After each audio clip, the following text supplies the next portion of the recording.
ये कहानी एक काल्पनिक जापानी राजवंश शोटोकू के दौर की है। उस जमाने में एक खतरनाक बीमारी फैलती है, रेड फेस पॉक्स। ये बीमारी सिर्फ मर्दों को लगती है और इसमें हर 10 में से 8 मर्द मारे जाते हैं। धीरे धीरे देश भर में पुरुषों की संख्या बहुत ही डरावने तरीके से घटने लगती है। जब तक ये बीमारी खत्म होती है तब हालात ये हो जाते हैं कि हर 4 औरतों पर सिर्फ एक मर्द बचा होता है। तो दोस्तों, आगे बढ़ने से पहले हमारे कोरियन ड्रामा हिंदी चैनल को सब्सक्राइब करना बिल्कुल ना भूलें, जहां पर एक बार फिर से हम कोरियन ड्रामा और वेब सीरीज की एक्सप्लेनेशन हिंदी में लेकर आएंगे। चैनल की लिंक डिस्क्रिप्शन बॉक्स में है। तो चलिए आगे बढ़ते हैं। समाज की पूरी व्यवस्था उलट जाती है। पहले जो राजनीतिक और आर्थिक पद पुरुषों के पास थे, अब वहां औरतों का कब्जा हो जाता है। कामकाजी लोग यानी जो कमाकर परिवार पालते हैं, वे सब महिलाएं बन जाती है। मर्द अब नाजुक और कीमती समझे जाते हैं, जैसे कोई सजावट की चीज जिसे बचा कर रखना है। अब शादी करना भी आसान नहीं रहा। सिर्फ अमीर घरों की बेटियां ही किसी पुरुष से शादी कर सकती है। कई मर्द तो गुजारा करने के लिए वेश्यावृत्ति तक करने लगते हैं। ऐसे ही समाज में एक सामान्य परिवार होता है, मिजुनो परिवार। उनके यहाँ एक 19 साल का लड़का उनोशिन है। ज्यादातर मर्दों की तरह वो साज सज्जा में नहीं बल्कि तलवार और युद्ध कला में रुचि रखता है। वो एक बेहतरीन समुराई है। भले ही उनका घर आर्थिक तंगी में है, पर उसकी माँ कभी भी उसे गलत राह पर नहीं जाने देती। वो उसे वेश्यावृत्ति से दूर रखती है। उनोशिन भी माँ का बहुत सम्मान करता है, लेकिन कभी कभी वो उन अधेड़ उम्र की औरतों के साथ रात बिताता है जो संतान के लिए तरस रही होती है, क्योंकि उनके पति या प्रेमी बीमारी से मारे जा चुके हैं। वो ये सब दिल से मदद के लिए करता है, बिना पैसे लिए। उसके घर पर औरतों की भीड़ लगी रहती है। वो सभी उसकी सुंदरता और अच्छे स्वभाव की दीवानी है और उससे शादी करना चाहती है, पर वो सभी को इनकार कर देता है, क्योंकि उसे पता है कि लोग उसके दिल से नहीं बल्कि उसकी सुंदरता से प्यार करते हैं। उनोशिन का बचपन का प्यार ओनोबो है, एक अमीर घर की लड़की। दोनों एक दूसरे को पसंद करते हैं, लेकिन कुछ भी कह नहीं पाते। ऊंच नीच सामाजिक स्तर के कारण उनोशिन खुद को उससे दूर रखता है, लेकिन उसका दिल कभी नहीं मानता। जब घर की माली हालत और भी बिगड़ जाती है, तब उनोशिन एक बड़ा फैसला करता है। वो ओकुकू में शामिल होने का तय करता है। ओकुकू वो जगह है जहाँ रानी के लिए पुरुष रखे जाते हैं। उन्हें इस तरह तैयार किया जाता है कि वे सुंदर दिखे और कभी रानी की नजर उन पर पड़े। यहाँ पुरुषों को अच्छा पैसा मिलता है और अगर रानी को कोई खास पसंद आ जाए तो उसे और भी सुविधाएं मिलती है। लेकिन ओकुकू में कुल 3000 पुरुष है और उनमें बड़ी प्रतिस्पर्धा है, बिल्कुल वैसे ही जैसे पहले कहानियों में महिलाओं को दिखाया जाता था। जलन, दिखावा और भावनात्मक लड़ाइयाँ। उनोशिन अपने इस फैसले के बारे में ओनोबो को बता देता है। उनोशिन जब ओनोबो को ओकुकू में शामिल होने की बात बताता है तो वो उसे गिड़गिड़ा कर कहती है कि ऐसा ना करे, मगर उनोशिन अपना मन बना चुका है। वो ओनोबो को एक आखिरी बार चूमता है और हमेशा के लिए चला जाता है। अगले दृश्य में उनोशिन ओकुकू में दाखिल हो जाता है। पहले दिन एक शिक्षक उसे महल का पूरा दौरा कराता है। उसे बताया जाता है कि वो सबसे निचले दर्जे के पुरुष में आता है, जिनका काम ऊंचे दर्जे के पुरुषों के पीछे सफाई करना होता है। अगर वो मेहनत से काम करेगा तो धीरे धीरे ऊपर के रैंक में जा सकता है। इस समय की लेडी शोगुन केवल 7 साल की बच्ची है, इसीलिए सभी पुरुषों को अभी लंबे समय तक इंतजार करना होगा, जब तक कि वो बड़ी होकर उनमें से किसी को चुन सके। इसी दौरान शिक्षक और उनोशिन की मुलाकात होती है। ओकुकू के सबसे ताकतवर पुरुष फुजिनामी से। ओकुकू में सिर्फ एक ही पुरुष सबसे ऊंचे पद पर होता है और वो पद फिलहाल फुजिनामी के पास है। दौरे के अंत में उनोशिन से कहा जाता है कि वो ओकुकू में जो भी देखे या सुने उसके बारे में बाहर कभी जिक्र ना करे। ओकुकू की परंपरा के मुताबिक नए लोगों को परेशान किया जाता है। लोग उनोशिन के बालों और कपड़ों का मजाक उड़ाते हैं, लेकिन वो भी चुप नहीं रहता। वो उन्हें बताता है कि समुराई के बालों का क्या महत्व है। उसे बाकी नौकरों से कहीं ज्यादा काम दिया जाता है, लेकिन उनोशिन मेहनत करने का आदी है। धीरे धीरे उसकी दोस्ती एक शांत स्वभाव वाले लड़के से होती है जो उसके साथ काम करता है। वो लड़का बताता है यहाँ तक कि मछलियों को भी इज्जत से बुलाया जाता है, क्योंकि उसका पद ओकुकू के जानवर से भी नीचे मानी जाती है। एक दिन कुछ ऊंचे रैंक वाले लड़के उसे खाना ले जाते वक्त गिरा देते हैं। 2 दिन तक भूखा रहना पड़ता है उसे और एक रात 3 ऊंचे दर्जे के पुरुष उस पर हमला करके उसे शारीरिक रूप से नुकसान पहुंचाने की कोशिश करते हैं, लेकिन ओनोशिन समुराई की तरह लड़ता है और उन सबको हरा देता है। अगले दिन वो अपने दोस्तों को सब बताता है। दोस्त कहते हैं कि ओको में ये सब सामान्य है क्योंकि शोगुन छोटी है और कोई और औरत इस महल में नहीं आ सकती। पुरुष एक दूसरे के साथ शारीरिक संबंध बनाते हैं, कुछ लोग तो ऊंचे अफसरों के साथ रिश्ते बनाकर पद भी पा लेते हैं। ओनोशिन ये सुनकर हैरान रह जाता है। उसे लगता है कि बाहर की दुनिया में जहाँ औरतें मर्द पाने को तरस रही है, वहीं यहाँ पुरुष एक दूसरे के साथ अपने बीच बर्बाद कर रहे हैं, लेकिन वो जानता है कि उसकी सोच से इस व्यवस्था में कोई फर्क नहीं पड़ने वाला। उस दिन वो देखता है कि बगल के डोजो में कुछ पुरुष तलवारबाजी कर रहे हैं। वो अकेले झाड़ू से अभ्यास करता है और उसे फुजिनामी देख लेता है। फुजिनामी उसकी तकनीक की तारीफ करता है और उसे डोजो में बुला लेता है। हालांकि उस जैसे निम्न दर्जे के लोगों को वहां आने की इजाजत नहीं होती, मगर फुजिनामी उसे खास तौर पर बुलाता है। उसे तासुरो ओका नाम के एक जबरदस्त योद्धा से मुकाबला करना पड़ता है। लोग हंसते हैं, सोचते हैं कि ओनोशिन उसका सामना नहीं कर पाएगा, लेकिन सब तब हैरान रह जाते हैं जब ओनोशिन बहुत जल्दी जीत जाता है। हारने के बाद तासुरो ओका उसका अपमान करता है, कहता है कि उसकी युद्ध कला व्यर्थ है क्योंकि यहाँ असली महत्व सुंदरता और शालीनता की है। रात में ओनोशिन अपने दोस्त से कहता है कि उसे ये दिखावटी दुनिया पसंद नहीं। दोस्त तब अपना दर्द साझा करता है, कैसे वो भी कभी शादीशुदा था लेकिन बच्चा नहीं दे सका और उसे तलाक दे दिया गया। वो पूरी तरह कंगाल हो गया। ओको ही उसकी आखिरी जगह है। भले ही दिन भर काम करना पड़ता है और रात में लोग उसका फायदा उठाते हैं। ये सुनकर ओनोशिन को एहसास होता है कि बाहर की दुनिया मर्दों के लिए कितनी बेरहम हो चुकी है।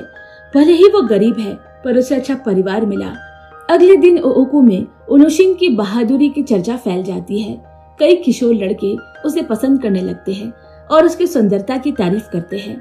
शाम होते ही तासुरो ओका फिर से ओनोशिन के पास आता है और अपनी इज्जत के लिए दोबारा लड़ाई की चुनौती देता है।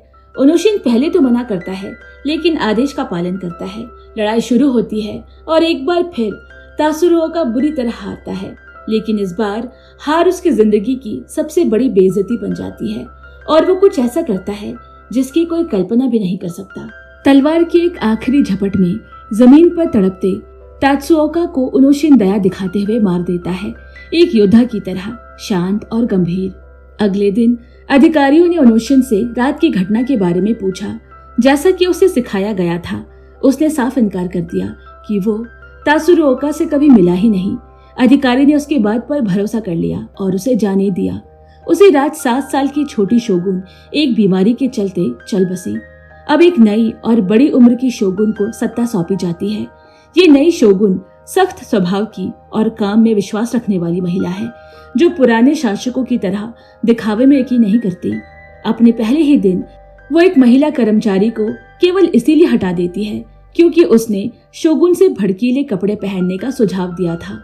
शोगुन कहती है कि जब देश की जनता भूखी मर रही है, तब राजमहल के लोग गहनों और चमक धमक में क्यों डूबे रहे। अब हर कोई शोगुन से डरने लगता है। अगले दिन शोगुन आम महिला के भेष में शहर में घूमने निकलती है। वहाँ वो देखती है कि जनता कितनी कठिन जिंदगी जी रही है। ज्यादातर पुरुष अब वैश्यालयों के मालिकों के अधीन है। उन्हें जैसा कोई सामान हो वैसे बेचा और खरीदा जाता है। लोग हर दिन मेहनत करते हैं और फिर भी रात को सिर्फ एक रोटी नसीब होती है। तभी एक लड़का वैश्यालय से भागता है। मालिक के मार से बचने के लिए शोगुन उसकी मदद करती है, उसे कीमती कपड़े देकर। राजमहल में शोगुन की मौजूदगी से ओहू के पुरुषों में हलचल मच जाती है। सभी उसकी नजर में आने के लिए सजने संवरने लगते हैं। केवल ऊंचे दर्जे के पुरुष ही शोगुन से मिल सकते हैं, इसीलिए ओनोशिन को कोई ज्यादा उम्मीद नहीं होती। मगर तभी फुजिनामी उसकी पदोन्नति कर देता है। अब अगली सुबह ओनोशिन अपनी पोशाक तैयार करता है, लेकिन बाकी पुरुषों की तरह रंगीन और चमकदार नहीं। वो एक साधारण काले कपड़े और सीधी डिजाइन को चुनता है। उसका कपड़ा तैयार करता है कुशल दर्जी सकेवा, जिसकी मेहनत से ओनोशिन बहुत प्रभावित होता है। उसके पास देने को कुछ नहीं होता, इसीलिए शुक्रिया कहने के लिए वो उसे एक हल्का सा चुम्बन देता है। धीरे धीरे उनके बीच गहरी दोस्ती और भावनात्मक पल बन जाते हैं। समारोह के दिन बाकी पुरुष उसके सादी कपड़ों को देखकर उसका मजाक उड़ाते हैं। उसे सलाह दी जाती है कि शोगुन के सामने सर झुकाए रखना, क्योंकि अगर शोगुन नाम पूछ ले तो समझो वो चुन लिया गया। समारोह शुरू होता है। मंच की ओर बढ़ते हुए शोगुन फिसल जाती है। किसी पुरुष की हंसी निकल जाती है और शोगुन तुरंत पूछती है कि कौन था। ओनोशिन सामने आता है। उसकी सादगी और चेहरे की गंभीरता देखकर शोगुन पूछती है, तुम्हारा नाम क्या है? पूरा दरबार हैरान रह जाता है। घोषणा होती है कि अगली रात ओनोशिन और शोगुन एक साथ रहेंगे, लेकिन बाद में ओनोशिन को बताया जाता है कि चूंकि शोगुन कुंवारी है और वो उसका पहला पुरुष होगा, तो वो एक उच्च दर्जे वाला पुरुष माना जाएगा, मगर इसी कारण उसे सुबह फांसी भी दे दी जाएगी, क्योंकि ये राज अपराध है। ओनोशिन स्तब्ध रह जाता है, मगर वो चुपचाप अपनी किस्मत को स्वीकार कर लेता है। उसे बताया जाता है कि उसके परिवार को भारी मुआवजा मिलेगा, इसीलिए उसके पास कोई शिकायत नहीं है। उसी समय शोगुन को इस पुराने नियम के बारे में बताया जाता है, जिसके बारे में उसे कोई जानकारी नहीं थी। केवल एक ही दिन में वो ओनोशिन की सादगी और आत्मविश्वास से आकर्षित हो चुकी थी। अब उसे ये ख्याल भी गवारा नहीं कि वो मर जाए। दूसरी ओर फुजिनामी और शिक्षक आपस में खेलते हुए बातचीत कर रहे होते हैं। यही सच सामने आता है। उन्होंने जानबूझकर ओनोशिन को शोगुन के सामने पेश करवाया ताकि वो नियम के तहत मारा जाए। वे उसे खतरा मानते थे। शिक्षक की योजना है ओनोशिन के मरने के बाद वो खुद शोगुन के करीब जाएगा और अगली पीढ़ी का पिता बनेगा। राजशैया की ओर जाते हुए ओनोशिन के जहन में बस एक ही नाम घूमता रहा, ओनोबु। उसे याद आता है कैसे उसने कभी अपने जज्बात नहीं कहे। वो सोचता है काश एक बार कह दिया होता कि मैं तुमसे प्यार करता हूँ। उसका दिल टूटा हुआ है, क्योंकि अब वो जानता है कि वो और ओनोबु कभी एक नहीं हो सकते। उस रात ओनोशिन को सजाया सवारा जाता है। उसके चेहरे पर सुंदर मेकअप किया जाता है और उस पर इत्र छिड़का जाता है। फिर उसे लेडी शोगुन के कमरे में लाया जाता है। शोगुन मुस्कुराकर बातचीत शुरू करती है। वो ओनोशिन से उसका पूरा नाम पूछती है, फिर खुद बताती है कि उसका असली नाम नोबू है। ये सुनते ही ओनोशिन के दिल में तूफान उठ जाता है। उसकी प्यारी ओनोबू का नाम याद आते ही उसकी आंखें भर आती है। वो कांपती आवाज में शोगुन से एक विनती करता है, क्या मैं आज की रात आपको आपके नाम नोबू से पुकार सकता हूँ? शोगुन मुस्कुराकर इजाजत दे देती है। ओनोशिन के दिल में एक अजीब सी तसल्ली होती है कि अपनी आखिरी रात वो उस नाम के साथ गुजार रहा है जिसे वो जीवन भर प्यार करता रहा। फिर दोनों एक साथ प्यार, दर्द और मौन आंसुओं से भरी रात बिताते हैं। सुबह होते ही ओनोशिन को उठाया जाता है। उसे बताया जाता है कि उसने अपना कर्तव्य अच्छे से निभाया। फिर उसे दरबार में लाया जाता है, जहां वो अधिकारियों के सामने झुकता है। एक तेज कटान उसके गर्दन के पास लाया जाता है और उसे मृत घोषित कर दिया जाता है। उसके दोस्त, काम करने वाले साथी और दर्जी स्केवा दूर खड़े होकर रोते रहते हैं। उसका परिवार कुछ दिन बाद शोक पत्र और मुआवजे की राशि पाता है। उन्हें बताया जाता है कि ओनोशिन की मौत किसी बीमारी से हुई है। वक्त बीतता है। ओनोबु आज भी ओनोशिन को भूल नहीं पाई है। हर दिन उसकी याद में रोती है और अक्सर उसकी कब्र पर जाती है। एक दिन जब वो कब्र पर बैठी होती है, कुछ ऐसा होता है जिसे देखकर वो हक्की बक्की रह जाती है। ओनोशिन सामने खड़ा है और वो भी जिंदा। ओनोबु की आंखें भर आती है।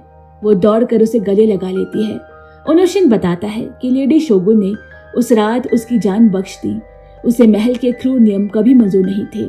उसने चुपचाप एक सच्चे सेवक को भेजा, जिसने सबको ये यकीन दिला दिया कि ओनोशिन को मार दिया गया है, जबकि उसे छिपाकर आजाद कर दिया गया। ओनोबु वादा करती है, अब मैं तुम्हें कभी नहीं छोड़ूंगी। कुछ समय बाद शोगुन एक ऐतिहासिक आदेश देती है, ओकू के सभी पुरुषों को आजाद किया जाए। उन्हें नई जिंदगी शुरू करने के लिए धन दिया जाए। ऐसे वे समाज में अपना योगदान दे सकेंगे, नए जीवन को जन्म देंगे और राजकोष पर बोझ भी घटेगा। और इस तरह एक नया युग शुरू होता है, जहां प्रेम, स्वतंत्रता और इंसानियत को जगह मिलती है। दोस्तों, आप सभी के लिए एक खुशखबरी है। हमने फिर से कोरियन ड्रामा और वेब सीरीज की हिंदी एक्सप्लेनेशन चैनल शुरू की है, जिसकी लिंक आपको डिस्क्रिप्शन बॉक्स में मिल जाएंगी। तो इस नए चैनल में हमारे साथ जरूर जुड़िए और अगर ये कहानी पसंद आई हो तो वीडियो को लाइक, शेयर करें और हर दिन एक नई कहानी की नोटिफिकेशन के लिए चैनल को सब्सक्राइब करना बिल्कुल ना भूलें। जल्द मिलते हैं, तब तक के लिए bye bye and take care.